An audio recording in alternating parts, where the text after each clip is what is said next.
Assalamualaikum warahmatullahi wabarakatuh. Saya Siti Ainunisa Fauzia, NIM belakang 020, Prodi Psikologi Islam, kelas 2A.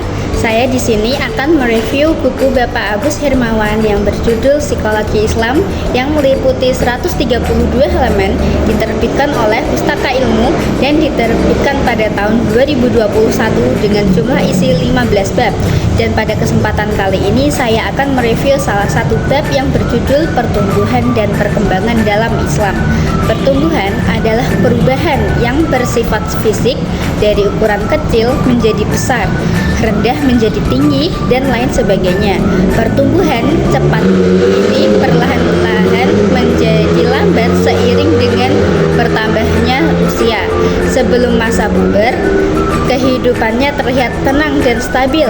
Setelah akhir masa puber dan memasuki usia dewasa, pertumbuhan fisiknya mencapai kesempurnaan.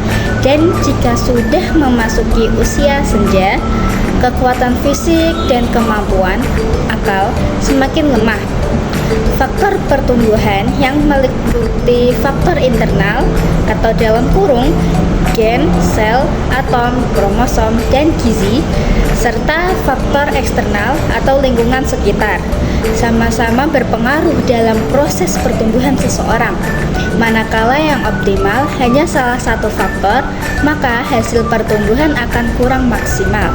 Sedangkan ketika kedua faktor tersebut dapat berjalan beriringan dengan maksimal, maka pertumbuhan seseorang juga akan berjalan maksimal. Karakteristik pertumbuhan adalah adanya perubahan secara kuantitas yang meliputi jumlah, ukuran, bentuk, luas, tinggi, serta berat pada fisik seorang anak.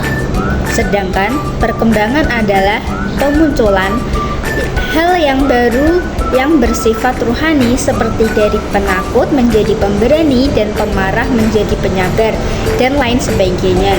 Jadi pertumbuhan menyangkut perubahan fisiologis, sedangkan perkembangan lebih pada perubahan aspek psikologis manusia.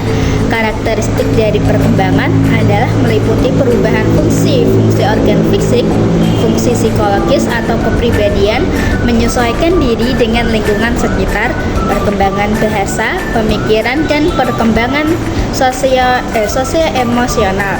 Pertumbuhan dan perkembangan merupakan suatu seri perbuatan menurut aturan-aturan tertentu dari keadaan semula menuju keadaan yang lebih lengkap atau lebih matang.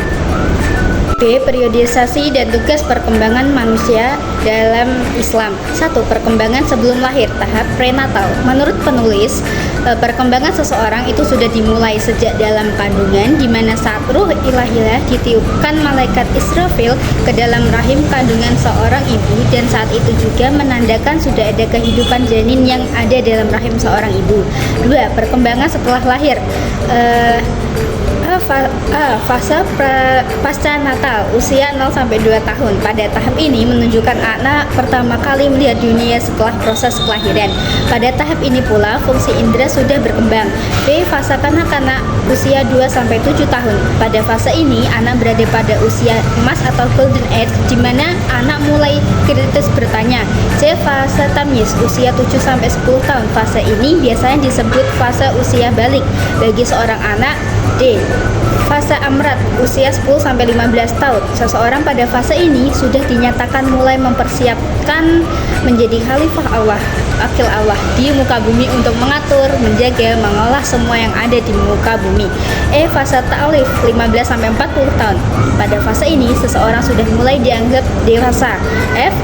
Fase futuh, 40-60 tahun ke atas. Fase usia 40-an ini ditandai dengan kematangan spiritual yang dimiliki seseorang. G. Pasca kematian. Pada fase setelah manusia meninggal, maka ia akan mengalami 3 alam barzakh, hari kiamat kubra, dan kehidupan surga. C. Faktor-faktor yang mempengaruhi perkembangan manusia. Pertama, faktor hereditas atau keturunan. Faktor keturunan merupakan ibarat wadah bakat, potensi yang tumbuh berkembang manakala dijaga dan difasilitasi dengan pendidikan, pelatihan, dan pengalaman. Yang kedua, faktor milieu atau lingkungan. Faktor lingkungan yang penulis masuk di sini mewarnai perkembangan pribadi seseorang adalah lingkungan di mana ia tinggal. Anak yang tinggal di pegunungan dengan pedesaan dan perkotaan akan berbeda sifat dan karakternya. Begitu juga di lingkungan sekolah biasa dan unggulan. Dan lingkungan masyarakat maju dengan tradisional tentu saja berdampak pada aspek psikologi anak sehingga mempengaruhi perkembangan pribadinya. Kelebihan dari buku ini adalah bahasa mudah dipahami, sangat direkomendasikan untuk remaja yang gemar membaca.